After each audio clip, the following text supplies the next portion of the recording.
సంఖ్యాకాండం 18వ అధ్యాయం. యాజకుల లేవీయుల బాధ్యతలు. యావే అహరోనుతో ఇట్లనెను, నీవు నీ కుమారులు లేవీయులు గుడారపు పరిచర్యలో చోటు చేసుకున్న దోషములకు బాధ్యురగుదురు. కాని నీవు నీ తనయులు మాత్రమే యాజక పరిచర్యలలో కలిగిన దోషములకు బాధ్యులు అగుదురు.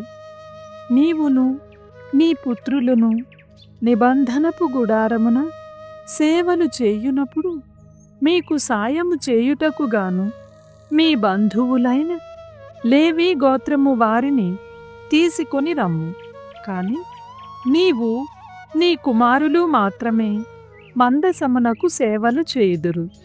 వారు నీకును గుడారమునకును సేవలు చేయుదురు. కాని వారు పవిత్ర స్థలమునందలి పాత్రములను గాని బలిపీఠమును గాని తాకరాదు. తాకినచు నీవును వారును చత్తురు. వారు నీతో కలిసి పనిచేయచ్చు సమావేశపు గుడారములోని పరిచర్యలెల్లా చేయుదురు. కాని అన్యులెవరును మీ చెంతకు రాకూడదు. నీవు నీ తనయులు మాత్రమే పవిత్ర స్థలమున పీఠము సేవలు చేయుటకు పూచీ పడవలయును. అప్పుడు నా కోపము ఇశ్రాయేలీయుల మీద రగుల్కొనదు. నేను ఇశ్రాయేలీయుల నుండి మీ బంధువులైన లేవీయులను ఎన్నుకొని వారిని నీకు కానుకగా ఇచ్చితిని. వారు నాకు అంకితులై గుడారమున సేవలు చేయుదురు. కాని నీవు నీ తనయులు మాత్రమే బలిపీఠము వద్దను పవిత్ర స్థలమునను యాజకులుగా పరిచర్య చేయవలయును. నేను మీకు యాజకత్వమను వరముని ఇచ్చితిని గనుక ఈ పరిచర్య మీ బాధ్యత. అన్యుడు ఎవడైనను పవిత్ర స్థలమును సమీపించనేని ప్రాణములు కోల్పోవును. యాజకుల భాగము. యావే అహరోనుతో, ఇశ్రాయేలీయులు నాకు సమర్పించు భాగములు కానుకలు అన్నియు నీవే. అవి నీకును నీ సంతతి వారికిని దక్కునట్లు శాశ్వత నియమము చేయుచున్నాను. పవిత్రములైన నైవేద్యములలో ఈ క్రిందివి నీకు లభించును. ఇశ్రాయేలీయులు అర్పించు ధాన్య సమర్పణములు, పాప పరిహార సమర్పణములు, ప్రాయశ్చిత్త సమర్పణములు అన్నియు నీకు నీ కుమారులకు లభించును. ఈ నైవేద్యములను మీరు భుజింపవచ్చును. కాని పురుషులు మాత్రమే వానిని భుజింపవలెను. ఈ నైవేద్యములను పరిశుద్ధ వస్తువులుగా భావింపుడు. ఇశ్రాయేలీయులు నా ఎదుట పైకెత్తి అర్పించెడి కానుక ప్రత్యేక సమర్పణములు కూడా మీకే లభించును. మీ కుటుంబమున మైలపడని సభ్యులందరూ వానిని భుజింపవచ్చును. ఇవి నీకు నీ పుత్రులకు లభించునట్లు శాశ్వత నియమమును చేయుచున్నాను. నీ ఇంట శుద్ధిగానున్న ప్రతి ఒక్కరూ వానిని తినవచ్చును. ఏటేటా సమర్పించు శ్రేష్ఠములైన ఓలివు, ద్రాక్ష, ధాన్య తొలిఫలములు కూడా మీకే లభించును. అవి ఓలీవు నూనె, ద్రాక్ష సారాయము, ధాన్యములు. యావేకు సమర్పించిన పంటలోని తొలి ఫలములన్నీ మీకే దక్కును. మీ కుటుంబమున మైలపడని వారందరూ వీనిని భుజింపవచ్చును. ఇంకను శాపము పేర నాకు సమర్పింపబడిన వస్తువులను మీకే దక్కును. ఇశ్రాయేలీయులు ప్రభువునకు సమర్పించు తొలికాన్పు శిశువుగాని పశువుల తొలి ఈత పిల్లగాని మీకే లభించును. కాని తొలికాన్పు శిశువుల కొరకును అపవిత్ర జంతువుల పిల్లల కొరకును డబ్బు సమర్పించి వానిని విడిపించుకొని పోయెదరు. నెల ప్రాయము దాటక మునిపే శిశువులను 5 వెండి నాణెములను చెల్లించి విడిపించుకొని పోయెదరు. ఈ నాణెములు మందిర తులామానమునకు సరిపోవలెను. కాని గోవు, గొర్రె, మేక వీని పిల్లలను మాత్రము ఇట్లు విడిపించుకొని పోరాదు. అవి నాకు చెందినవి కనుక వానిని బలిగా సమర్పింపవలెను. వాని నెత్తురును పీఠముపై చల్లి క్రొవ్వును పీఠము ముందు ప్రేల్చవలెను.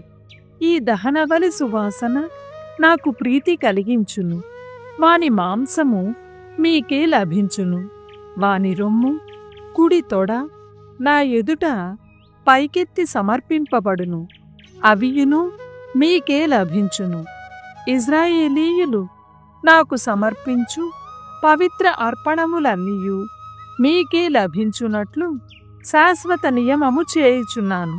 మీతో మీ సంతతి వారితో నేను చేసుకును శాశ్వత నిబంధనమిది అనెను.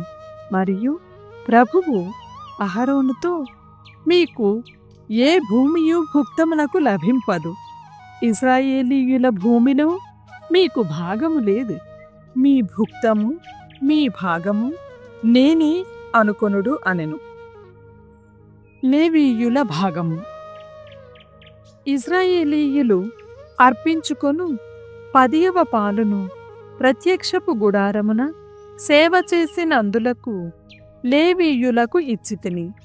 ఇశ్రాయేలీయులు గుడారములో ప్రవేశింతురేని పాపముతో తప్పక చత్తురు. ఇప్పటి నుండి గుడారమునకు బాధ్యత లేవీయులదే. వారి దోషములకు వారే బాధ్యులు. ఇది మీకందరికీ శాశ్వత నియమము. లేవీయులకు వారసత్వం ఉండదు. ఇశ్రాయేలీయులు నాకర్పించు 10వ పాలు లేవీయుల వశమగును. కనుక వారికి వారసత్వమేమియూ లేకుండా చేసితిని. 10వ పాలు. యావే మోషేతో, నీవు లేవీయులతో ఇట్లు చెప్పుము.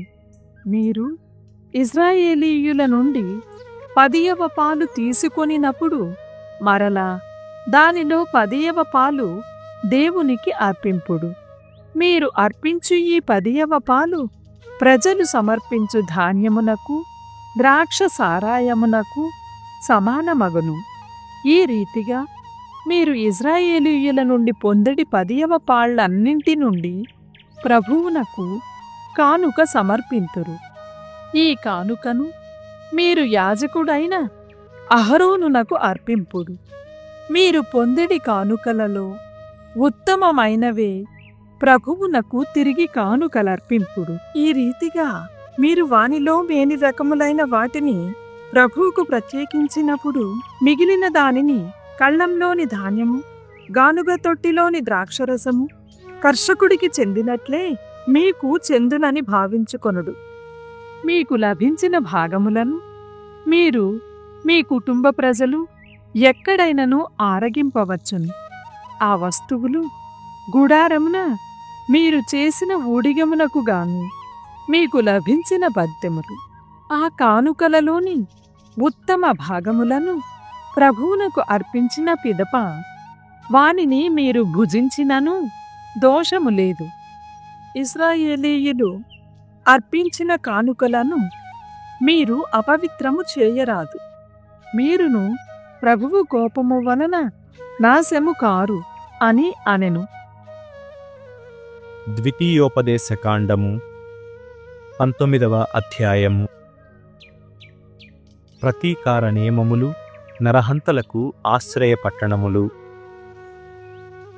ప్రభువు ఆ అన్యజాతులను మీ వశము చేసి వారి దేశమును మీకు ఇయ్యగా మీరు వారి నగరములను, గృహములను స్వాధీనము చేసుకొని వాని యందు నివసింప మొదలైన పిదప ఆ దేశమును 3 భాగములుగా విభజింపుడు. ఒక్కొక్క భాగమునకు ఒక్కొక్క నగరమును ప్రత్యేకింపుడు. ఆ నగరములను సులువుగా చేరుకొనుటకు మార్గములు ఉండవలయును. నరహంతలు ఆ నగరములకు పారిపోయి తలదాచుకోవచ్చును. ఎవడైనా బుద్ధిపూర్వకముగా గాక పొరపాటున తోడి నరుని చంపెనేని ఆ ఆశ్రయ పట్టణములకు పారిపోయి ప్రాణరక్షణము కావించుకోవచ్చును. ఉదాహరణకు, ఇరువురు మనుష్యులు పంట చెరకు కొరకు అడవికి వెళ్ళరనుకుందుము. వారిలో ఒకడు చెట్టును నరుకుచుండగా గొడ్డలి ఊడి తోడివానికి తగిలి వాడు చనిపోయిననుకుందాము. ఆ హంతకుడు పై నగరములలో తలదాచుకొని ప్రాణములు కాపాడుకోవచ్చును. ఒక్క పట్టణమే ఉన్నచో, ఆ పట్టణము చాలా దూరమున ఉన్నచో, హతుడైన వాని బంధువు పగ తీర్చుకోగోరి అంతను వెన్నాడి దారిలోనే పట్టుకొని కోపావేశముతో సంహరింపవచ్చును.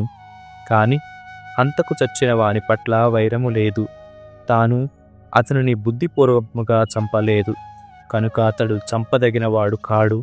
కావుననే అంతల కొరకు 3 పట్టణములను ప్రత్యేకింపుడని నేను మిమ్మాజ్ఞాపించుచున్నాను. ప్రభు మీ పితరులకు మాట ఇచ్చినట్లే మీ దేశమును విస్తృతము కావించి తాను ప్రమాణము చేసిన భూమినంతటిని మీ వశము చేసిన పిదప మరి 3 పట్టణములను కూడా ప్రత్యేకింపుడు.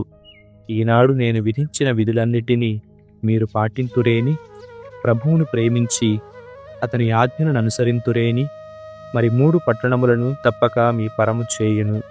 ప్రభువు మీకొసగిన ఆ నేల మీద నిర్దోషులెవరూ ప్రాణమును కోల్పోరు. మీరును నిరపరాధులను చంపిన పాపమున బోరు. కాని ఎవడైనా తన పొరుగు వాని మీద వైరము పెట్టుకొని వాని కొరకు పొంచియుండి వాని మీద పడి కొట్టి చంపి పై పట్టణములకు పారిపోయననుకొందుము. అప్పుడు అతని ఊరి పెద్దలే వానిని పట్టించి చనిపోయిన వాని బంధువునకు అప్పగింపవలయును.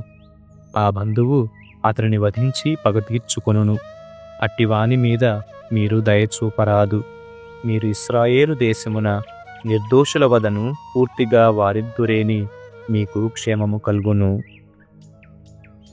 సరిహద్దులు, సాక్షులు. పూర్వులు మీ పొరుగువారి పొలమునకు పాతిన గట్టురాళ్లను తొలగింపకుడు. మానవుని దోషిగా నిర్ణయించుటకు ఒక్కని సాక్ష్యము చాలదు. 2 లేక 3 సాక్ష్యము పలికననే గాని ఎవనినైనను దోషిగా నిర్ణయింపరాదు. ఎవడైనా కపటంతో మరి ఒకని మీద నేరము మోపెనేని వారు ఇరువురును ప్రభు ఎన్నుకొనిన ఆరాధన స్థలమునకు పోవలేను. అప్పుడు అచ్చట అధికారములోనున్న యాజకులు, న్యాయాధిపతులు వారికి తీర్పు చెప్పుదురు. న్యాయాధిపతులు ఆ తగవును జాగ్రత్తగా పరిశీలింతురు. కాని అభియోక్త తోడి ఇశ్రాయేలీయుని మీద అన్యాయముగా నేరం మోపెనని తేలినేని నిందితునకు ఎట్టి శిక్ష ప్రాప్తించడిదో అభియోక్తకును అట్టి శిక్షనే విధింపవలయును. ఈ రీతిగా ఈ దుష్కార్యమును అణిచివేయవలయును. ఇతరులను ఈ సంగతి విని భయపడి మరల ఇట్టి పాడు పనికి పాల్పడరు. ఎంతటి కీడునకు అంతటి ప్రతీకారము. ఇట్టి తగవులలో మీరు జాలి చూపరాదు. ఎంతటి కీడు చేసిన వారికి అంతటి ప్రతీకారము చేయుడు. కనుక ప్రాణమునకు ప్రాణము, కంటికి కన్ను, పంటికి పన్ను, చేతికి చేయి, కాలికి కాలు శిక్ష. 20వ అధ్యాయము. యుద్ధము. మీరు యుద్ధమునకు పోయినప్పుడు శత్రు సైన్యమునందలి గుర్రములను రథములను చూచిగాని లేక మీకంటెను గొప్పదియగు విరోధి బలమును చూచిగాని భయపడకుడు. మిమ్ము ఐగుప్తు నుండి తోడ్కొని వచ్చిన ప్రభువే మీకు బాసటయ్యై ఉండును. మీరు యుద్ధము ప్రారంభింపకముందు యాజకుడు ముందునకు వచ్చి ఇట్లు చెప్పవలేను. ఇశ్రాయేలీయులారా వినుడు. మీరిప్పుడు శత్రువులతో తలపడి పోరాడనున్నారు. మీరు వారిని చూచి భయపడవలదు, ధైర్యము కోల్పోవలదు, కలవరపడవలదు. ప్రభు మీతో వెడలివచ్చి మీ తరపున పోరాడును, శత్రువుల నుండి మిమ్ము రక్షించును. అటు పిమ్మట సైనికోద్యోగులు భటులను ఇట్లు హెచ్చరింతురు. క్రొత్తగా ఇల్లు కట్టి ఇంకను గృహప్రవేశము చేయనివాడు ఎవడైనా మీలోనున్నాడా? అతడు యుద్ధమున చనిపోయిన ఎడల మరి ఒకడు గృహప్రవేశము చేయును. కనుక అతడు ఇంటికి వెళ్ళిపోవచ్చును. క్రొత్తగా ద్రాక్ష తోటను నాటించి ఇంకను దాని ఫలములను అనుభవింపని వాడెవడైనా మీలోనున్నాడా? అతడు యుద్ధమున చనిపోయినచో మరి ఒకడు ఆ ఫలములను అనుభవించును. కనుక అతడు ఇంటికి వెళ్ళిపోవచ్చును.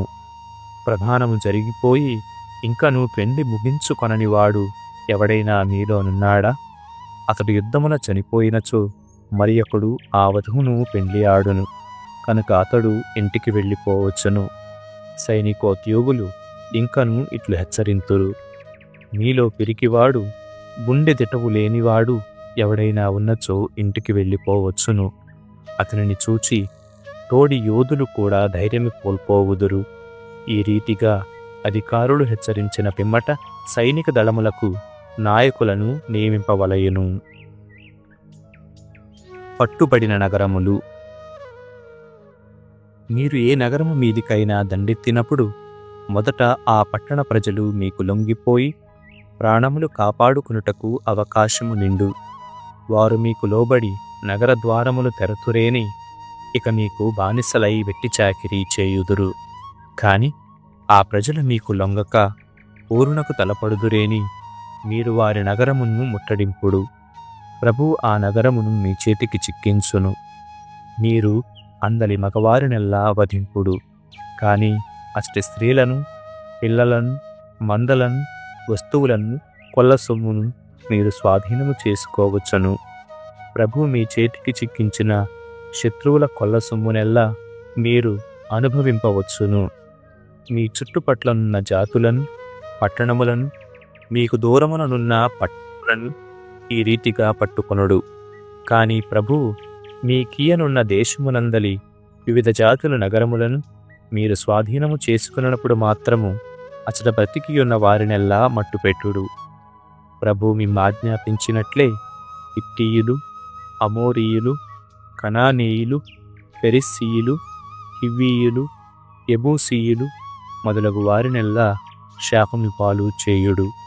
అప్పుడు వారు తమ దేవతలను ఆరాధించినప్పుడు చేయు జుగుప్సాకరమైన కార్యములను మీకు నేర్పింపకుందురు. మీరును ప్రభువునకు విరుద్ధముగా పాపము కట్టుకొనుకుందురు. మీరేదైనా పట్టణం మీదికి దండెత్తినప్పుడు చాలా కాలము వరకు దానిని ముట్టడింపవలసి వచ్చినచో అచటి పండ్ల చెట్టను గొడ్డలతో నరికివేయకుడు. వాని పండ్లను ఆరగింపుడు. ఆ చెట్లను మాత్రం నాశనం చేయకుడు. పొలములోని చెట్టును ముట్టడించుటకు అది నరుడా ఏమి? కాని పండ్ల చెట్లు కాని వానిని మాత్రం మీరు నిరభ్యంతరముగా నరికివేయవచ్చును. శత్రు పట్టణము లొంగు వరకు వాని కొయ్యను ముట్టడికి వాడుకోవచ్చును. 99వ కీర్తన. నీతిమంతుడును పవిత్రుడునైన దేవుడు. ప్రభువు రాజు, జాతులు గడగడా వణుకుని. అతడు కెరూబుల మీద ఆసీనుడగును, నేల కంపించును. సియోనున ప్రభువు ఘనుడై ఉన్నాడు. ఆయన ఎల్ల జాతులను మించినవాడు. భీకరమైన అతని మహానామమును ఎల్లరూ స్తుతింతురుగాక. ఆయన పవిత్రుడు. మహారాజువైన నీవు న్యాయమును ప్రేమింతువు. నీవు రుజువర్తనమును, నీతి న్యాయమును, ధర్మమును స్థాపించితివి. యాకోబు ప్రజలలో ఈ గుణములను నెలకొల్పితివి. మన ప్రభువైన దేవుని కొనియాడుడు. ఆయన పాదపీఠము చెంత ఆయనను స్తుతింపుడు. ఆయన పవిత్రుడు. మోషే అహరోనులు, అతని యాజకులు, సమూవేలు అతనికి ప్రార్థన చేసినవారు. వారు అతనికి మనవి చేయగా ఆయన వారి వేడుకోలును ఆలించెను. మేఘస్తంభము నుండి ఆయన వారితో మాటలాడెను. ఆయన దయచేసిన శాసనములను, కట్టడలను వారు పాటించిరి. మా ప్రభుడవైన దేవా, నీవు ప్రజల మొరలు ఆలించితివి. నీవు ఆ జనుల పాపములకు వారిని దండించినను వారిని మన్నించు దేవుడవని రుజువు చేసుకొంటివి. మన ప్రభువైన దేవుని కొనియాడుడు. ఆయన పవిత్ర పర్వతము చెంత ఆయనను వందింపుడు. మన దేవుడైన ప్రభువు పవిత్రుడు.